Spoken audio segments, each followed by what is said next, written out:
किसान भाइयों, इस समय लगाई गई अगेती, आलू, तोरियां और हरी मटर के खेत खाली हो रहे हैं। ऐसे खाली खेतों में इस समय सब्जियों की खेती करके अधिक लाभ कमाया जा सकता है, जिसमें भिंडी की खेती एक अच्छा विकल्प है। तो आप भिंडी की खेती करने के लिए कौन कौन सी किस्मों का चयन करें, साथ ही बुवाई करते समय किन बातों का ध्यान रखें, इस बारे में जानकारी दे रहे हैं डॉक्टर राजेंद्र प्रसाद, केंद्रीय कृषि विश्वविद्यालय पूसा समस्तीपुर के कृषि वैज्ञानिक डॉक्टर LM यादव।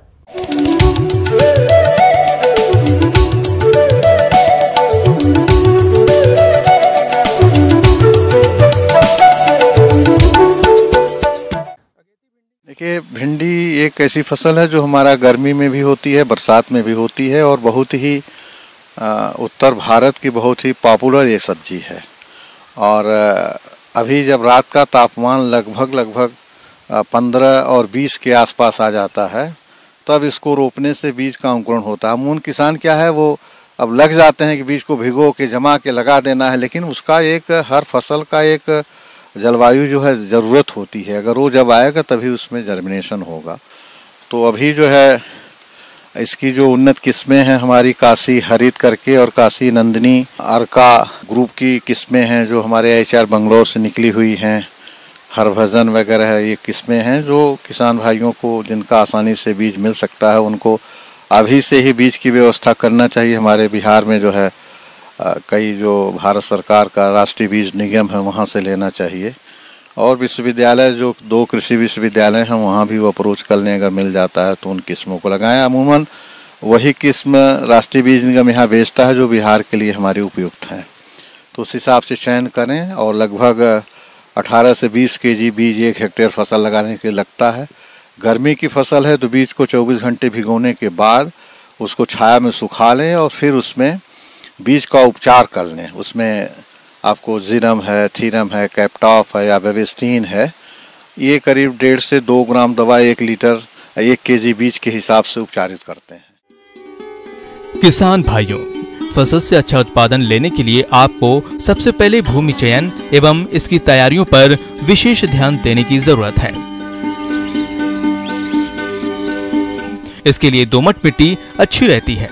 पहली जुताई हैरों तथा इसके बाद कल्टीवेटर से जोतकर पाटा लगाकर भूमि को समतल कर लें तथा इसके खाद एवं उर्वरकों पर विशेष ध्यान देने की जरूरत होती है। तो गोबर की खाद 10 से 15 टन जुताई के समय खेत में मिला दें।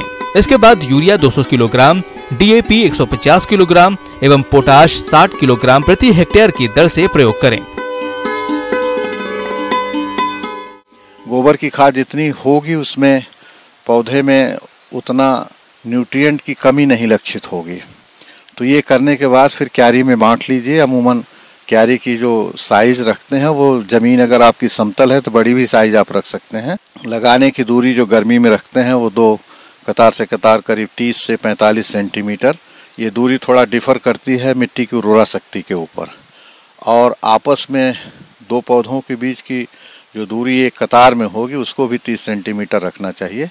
तो इस तरीके से इसकी बुआई करते हैं और खेत में पर्याप्त नमी होनी चाहिए बोते वक्त, और बोने के बाद जब पौधा जम आता है तब उसकी हल्की सिंचाई करना चाहिए। और बाद में देखा जाता है कि इसमें अगर आपको मोज़ेक एक बीमारी आती है, दूसरा फलों में कीड़े लगते हैं, उनको पॉट बोरर कहते हैं या सूट बोरर कहते हैं, तो उसको भी कंट्रोल करने के लिए शुरुआती दौर पे आपको जो सिस्टमिक इंसेक्टिसाइड्स है उसमें रोगर है, मेटासिस्टॉक्स है, इवन मोनोसिल वगैरह का छिड़काव करना चाहिए। भिंडी एक ऐसी फसल है कि जो हर दूसरे दिन लोग दूसरे तीसरे तोड़ते हैं, तो ध्यान रखना चाहिए कि जब आप शाम के वक्त फल तोड़ते हैं उसके बाद ही उसमें इंसेक्टिसाइड्स का छिड़काव करना चाहिए, जिससे हमारे जो उपभोक्ता हैं उनका स्वास्थ्य पर भी विपरीत प्रभाव नहीं पड़े। तो अमूमन एक क्रिया की जाती है जो भिंडी की खेती के लिए हमारे बिहार के लिए अगर किसान भाई इसको फॉलो करेंगे तो उनको अच्छी उपज मिलेगी और उनका पैसा भी अच्छा मिल सकता है। हमारे प्रदेश के अधिकतर किसान भाई खेती के साथ साथ गाय भैंस का भी पालन करते हैं और ज्यादातर देखने में आता है कि किसान दुधारू पशुओं की देखरेख तो उचित तरीके से करते हैं, लेकिन इनके नवजात बछड़े बच्चियों की देखरेख सही तरीके से नहीं करते हैं। इसी वजह से इनकी मृत्यु दर भी अधिक होती है। तो बछड़े बच्चियों की देखरेख कैसे करें, आइए जानते हैं पशु विशेषज्ञ डॉक्टर सतेंद्र पाल सिंह से।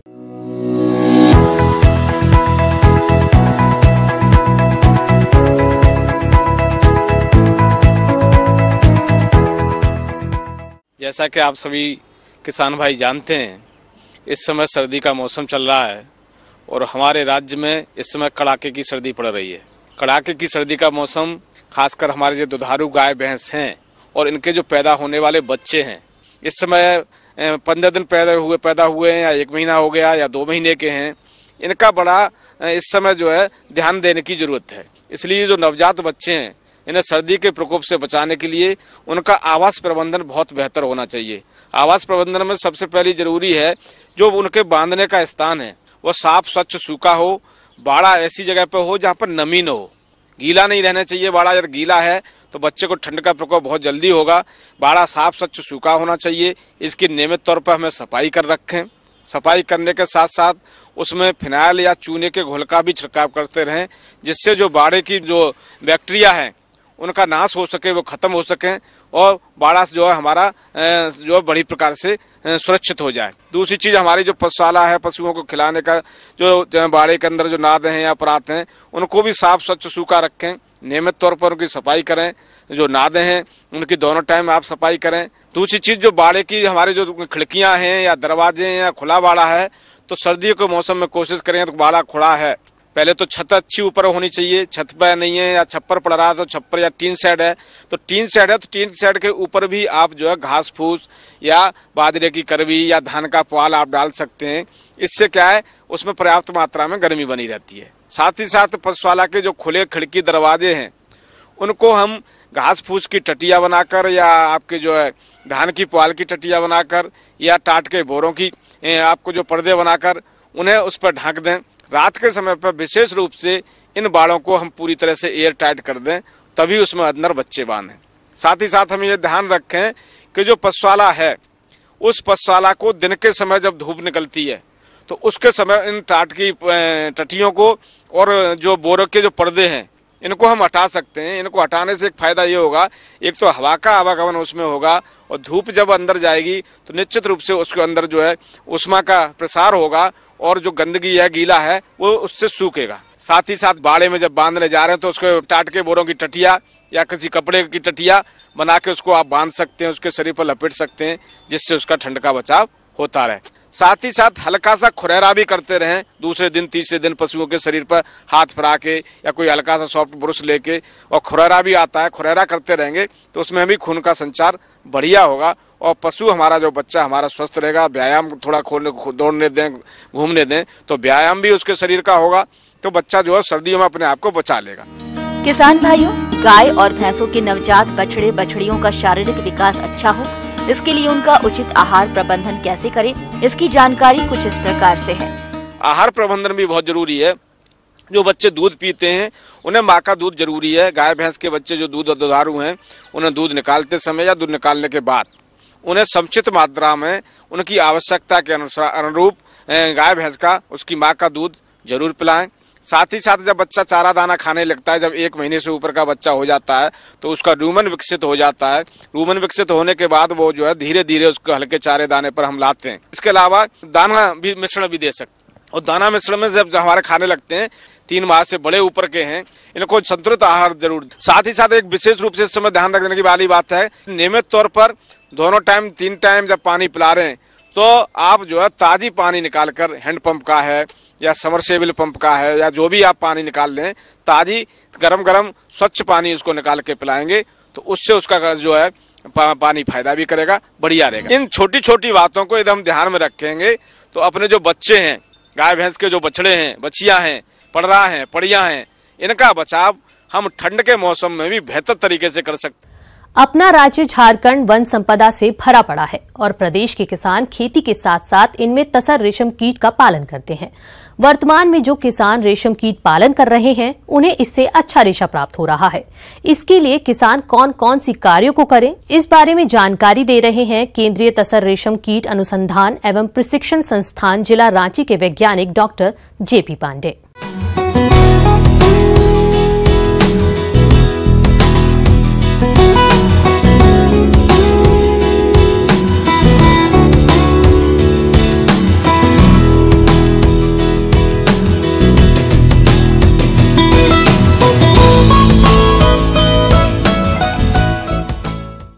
किसान भाइयों नमस्कार।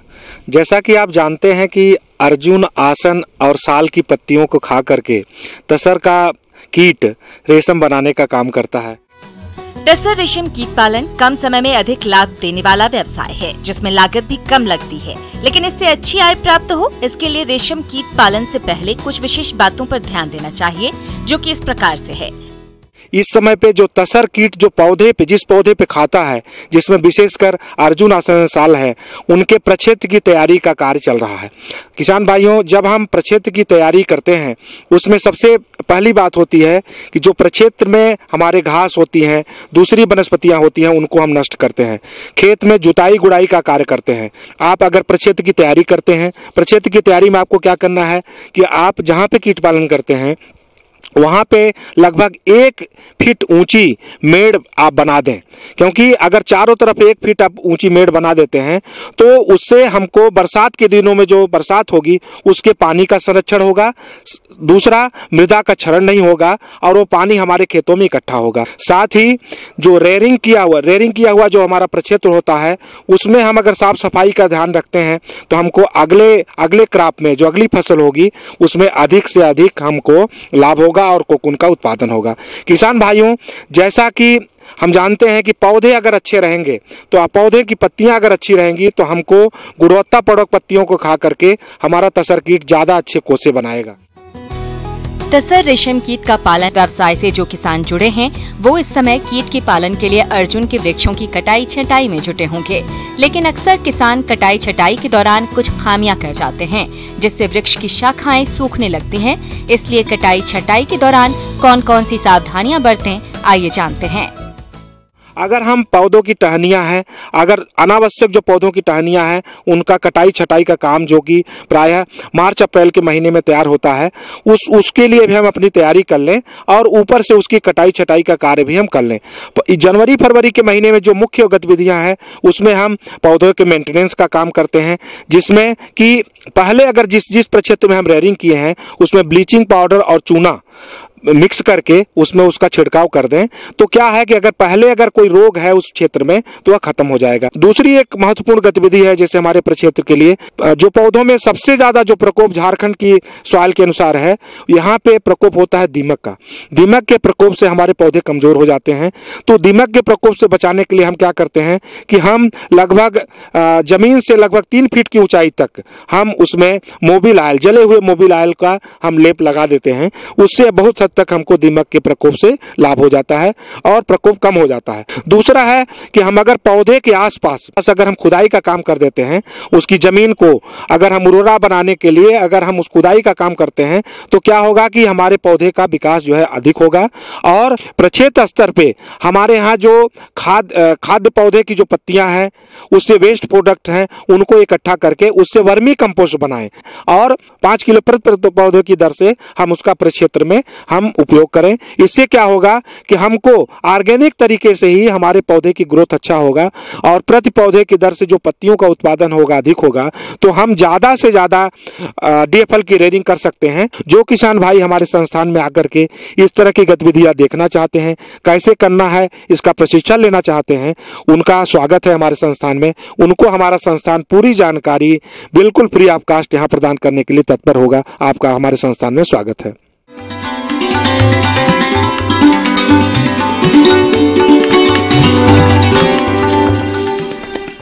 जॉन डियर अन्नदाता हेल्पलाइन निशुल्क फोन संपर्क सेवा के माध्यम से आपके द्वारा पूछे गए सवालों में से 1 या 2 महत्वपूर्ण सवालों को हम अपने कार्यक्रम में शामिल करते हैं।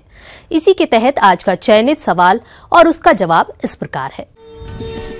अन्नदाता कार्यक्रम में आज जो प्रश्न हमने शामिल किया है उसे पूछा है गांव झिरवा, जिला बांका से संतोष ठाकुर ने।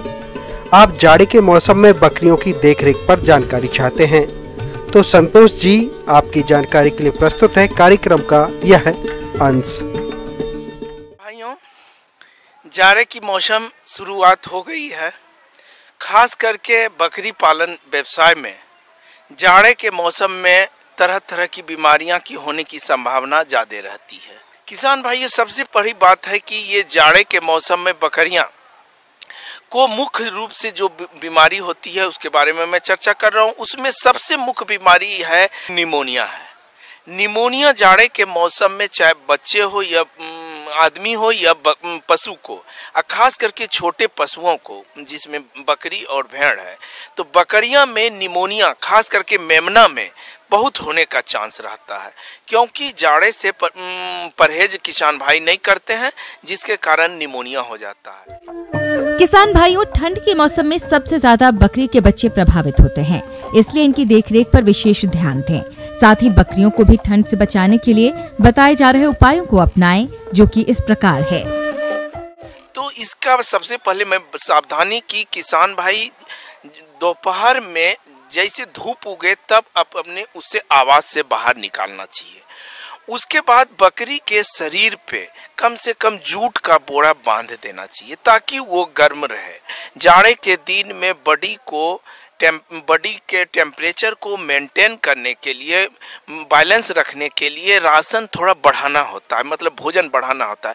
तो खाने में बकरी के आहार में तो उसमें खल्ली की मात्रा, प्रोटीन की मात्रा, खल्ली जो होता है मुख्य सोर्स होता है प्रोटीन का, उसकी मात्रा बढ़ा देना चाहिए। दाना जैसे हम एक भैंस बकरी को देते हैं 100 से 150 ग्राम दाना, तो दाने की मात्रा 150 से 250 ग्राम बढ़ा देते हैं। पानी बकरियां को जाड़े के दिन में लोग ठंडा ने पानी हमेशा फ्रेश पानी, ताज़ा पानी दे ताकि वो नॉर्मल बॉडी टेम्परेचर पे हो। तो ये आहार में ध्यान रखना चाहिए। बकरियों को जो अभी सीजनल ग्रास है जाड़े के दिन में, जैसे बरसीम है, लोबिया है, जई है, वो खाने में देना चाहिए।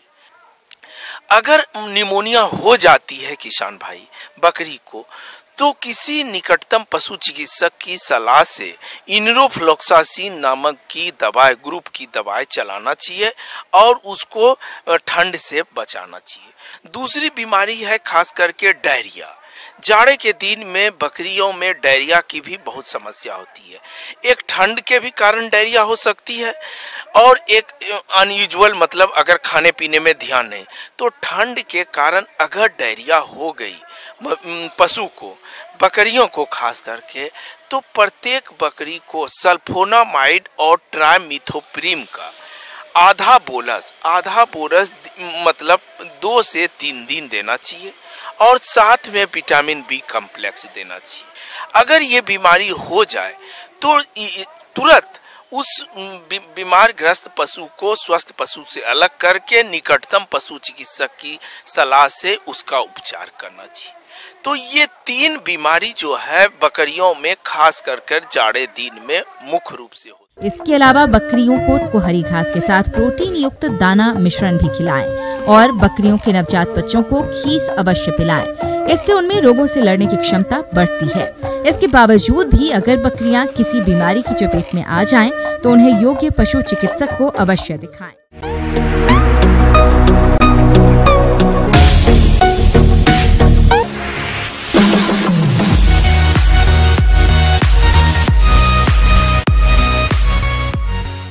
आइए अब एक नजर डालते हैं राज्य के कुछ चुनी हुई मंडियों के प्रमुख फसलों के बाजार भाव पर।